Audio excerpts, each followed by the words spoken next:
Hey guys, it's Neil with The Verge. I'm here with the Pebble Smartwatch, an accessory for your iPhone or Android phone that lets you check notifications and control music right from your wrist. The Pebble started with a massively successful Kickstarter campaign, and the final hardware is actually really nice. There's a backlit e-paper display, up, down, and select buttons on the right side, and a back button on the left.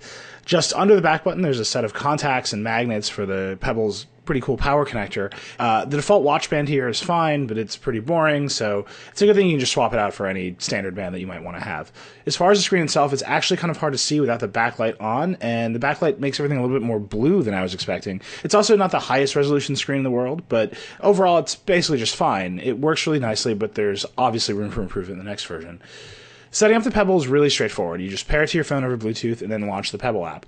After a little bit of setup that's different on iOS and Android, you'll immediately start to see notifications pop up on the watch, accompanied by a little vibration and the screen lighting up.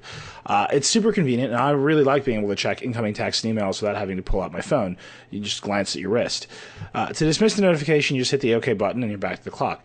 Pebble will also alert you to incoming calls and let you dismiss or answer them. You can also use a Pebble to control music apps. Any app that supports Bluetooth control works on Android, and every app I tried just basically worked on the iPhone. It works well, but I often found it was faster to just pull out my phone than to dig around in the menus and open the music controller. Using the Pebble app on your phone, you can download and install new watch faces, which is fun. Pebble says they'll soon expand that functionality to allow entirely new apps to be downloaded on the phone, but for right now, you can just download a handful of watch faces. I actually, in the end, preferred the basic analog face, but there's some cool ones in the mix too. But the most important thing to know about Pebble is that it's a really different experience depending on whether you have an iPhone or an Android phone. On the iPhone, pretty much everything is directly controlled by iOS. The Pebble app has basically no settings outside of helping you connect and downloading watch faces.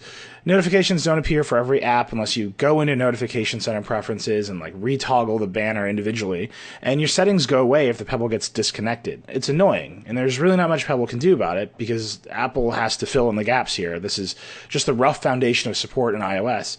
Because it's supported at the system level, Pebble basically supports all iOS notifications out of the box. Now that's really different than Android, because on Android everything goes through the Pebble app, but it also means you have to give the app really broad permissions to watch everything that happens on your phone, and you even have to give it your Gmail password so it can figure out mail notifications. It's an interesting contrast between the platforms. The Pebble kind of has more potential to be a killer iPhone accessories if and when Apple builds out the OS support, but right now the Android experience is a little bit better, even though it feels like kind of more of a hack. In the end, though, the Pebble works, and it works well. It's a huge accomplishment for an indie hardware company funded by a Kickstarter campaign. I think it's a little bit expensive at $150, but if you're in the market for a smartwatch, it's much more worth it than any of the other competitors that I've seen. If the Pebble team can deliver on the promise of apps, it'll get even more useful. In fact, the entire time I used a Pebble, I found myself daydreaming about all the other stuff it could do.